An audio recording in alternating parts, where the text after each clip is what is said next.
Good morning and welcome to the Quoted Companies Alliance 5th Annual Conference, Growth in Troubled Times. Thank you to you all for attending. We really appreciate it, and I hope that you will have an enjoyable and fulfilling day. I'm delighted that so many of you can join us to debate how we can fuel the growth of the small and mid-sized quoted company sector, particularly as we move through these increasingly troubled times. This is a great opportunity for you to network over coffee, lunch, after the breakout sessions, there's tea. And if there's anybody that you would like to meet, then just let us know and we'll do our best to put you and the other person in touch. And I look forward to meeting as many of you as possible during the course of the day. I've got some thank yous, but also some housekeeping reminders, so please do silence your mobile phones and any other gadgets. But also look at your mobiles from time to time to check our tweets about the conference. Our Twitter name and hashtag are written on your agenda. Exits are clearly marked and no fire alarm practices are scheduled. The other thing is just please do fill in your feedback forms as you go through, because the feedback is really helpful in helping us to develop events such as these. And now to the thank yous. I'd like to thank our sponsors who've made this event possible, our headline sponsor, Winterflood Securities, and our supporting sponsors, ICAP Securities and Derivatives Exchange, ISDX, and Jordan's Corporate Law. Thank you very much for doing so. We really appreciate your support. I'd also like to thank YouGov for their support with the interactive questions today, but also with their help throughout the year on the various surveys that we do. So thank you to them. Thank you also to each and every one of our speakers who've given us their time and experience for free. We really appreciate their support as well. And a final thank you to Samantha Green and the QCA team for what they've done in putting this conference together. Their stamina, their good spirit and their support is very much appreciated. Now, we as an organisation have a stronger and larger membership base than we've ever had before. We've got over 250 organisations who are members, ranging from companies in the FTSE 350, through small and active growth companies on AIM and ISDX, and one or two pre-IPO companies who want to learn more about how the city works. The last time we were at this level was during, or just slightly below this level, was during the dot-com boom. Next year, we celebrate our 25th anniversary. We were set up to fight the closure of the then growth market, the exchange's growth market, the USM, and we successfully influenced the exchange to establish AIM.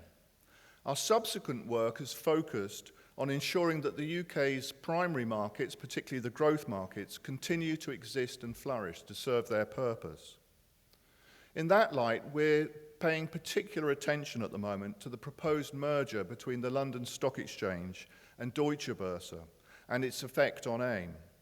Our recent meeting with Xavier Rollet and Carsten Kengeta were both encouraging and welcome.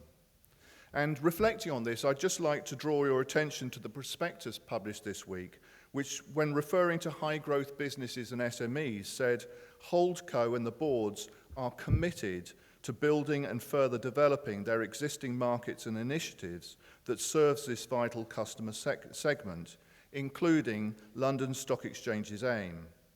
In such a legal document, it's good to read of such a clear commitment.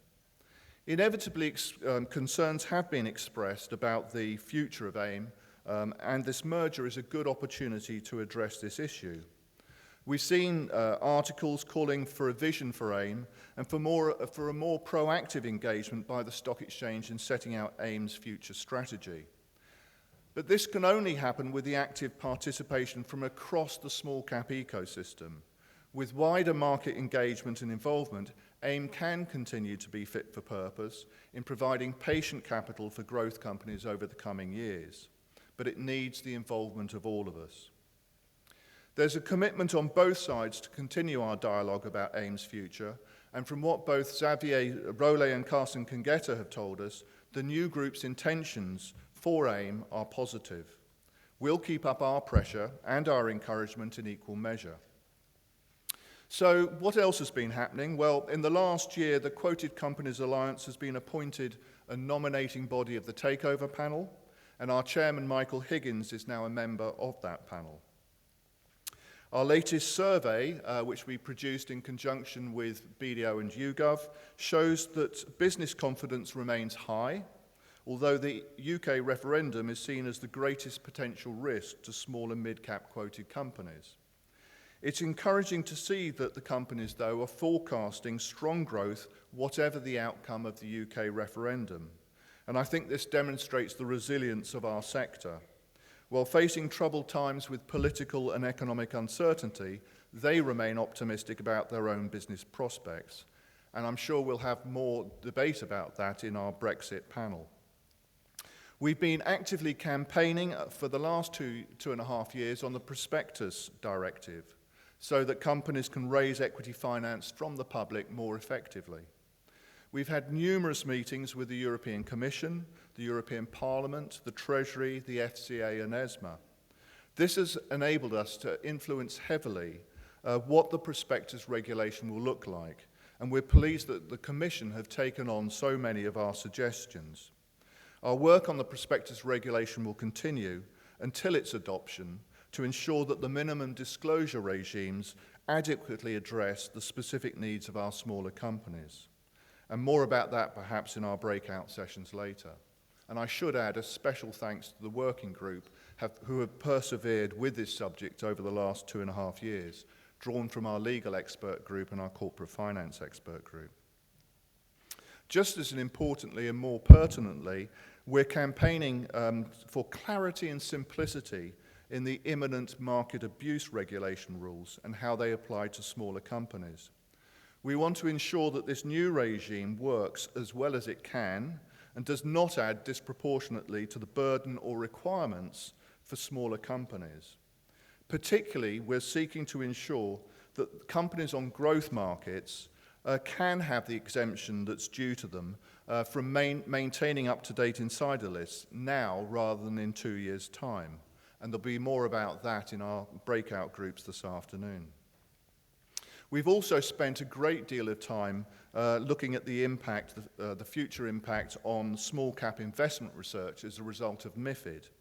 It's good to be able to tell you that our efforts have been rewarded in some part, with the Commission modifying its rules to allow research paid for by companies, produced by brokers or other research providers, to continue to be produced, to continue to be available. And there'll be more about that in our second panel this morning.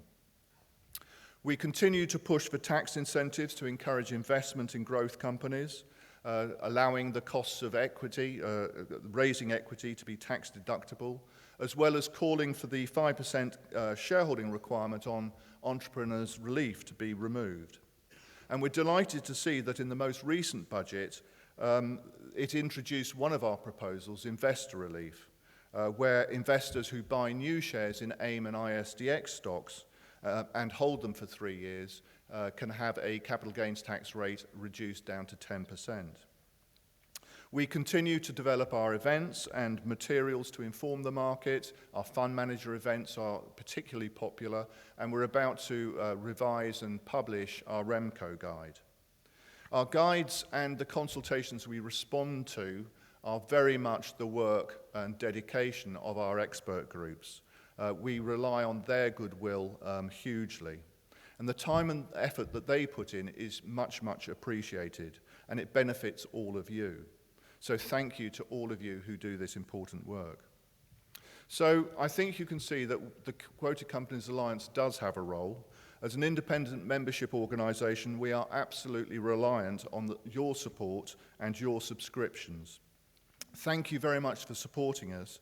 And if you have any questions about what we're doing or how we could improve what we're doing, please just take the time to collar me and have a word with me during the course of today or at any time thereafter. Now, this is an interactive day, and we've allowed plenty of time for questions, so please take the opportunity to get what you need out of each session. And as usual, we have our interactive questions powered by YouGov, and you've got voting pads on the table. And I just thought we might start off with a first question. So if we could have that question on the screen, please, that would be great.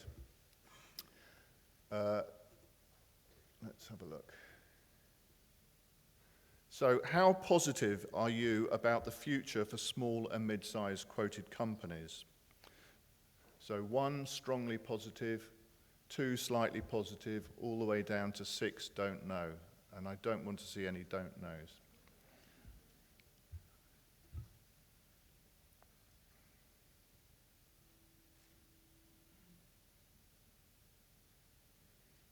Some people do take a while to think about these things, don't they? Okay, so let's see the results.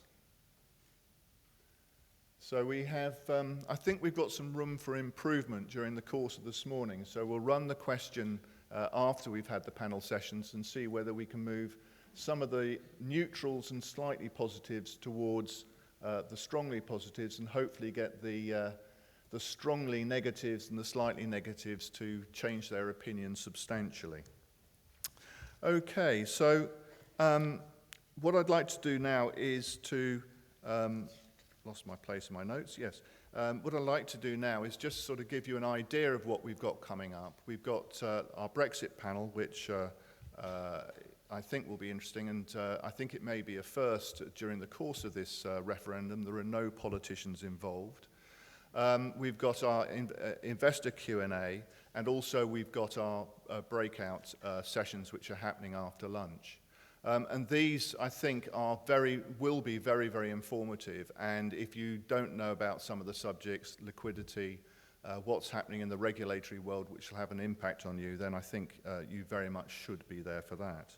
But before all of that happens, I'd like to welcome our keynote speaker, Sasha Sedan. He's Director of Corporate Governance at Legal and General Investment Management. L&G are the largest pension fund in this country, and they are probably the biggest shareholder in the UK. There may be one other, but they're certainly up there with them. And Sasha has taken the lead in many of the issues surrounding governance in some of our more public companies, and I'm sure he'll refer to one of those as he talks. And he has a very refreshing way of describing the world of corporate behavior. Recently, he was reported to have said that companies trying to get excessive executive pay, to get that through, often tell him that they are unique. And he meets 50 or so of these unique companies every reporting season. He may just mention how the buy side keep a collective watch on companies, including the smallest companies on the market. So Sasha is here to share with us his insights. And as you will see from his biography, his experience as an investor informs his view of corporate governance. And I think if there's time, he's very happy to take some questions at the end. So could you please join me in welcoming Sasha Sedan?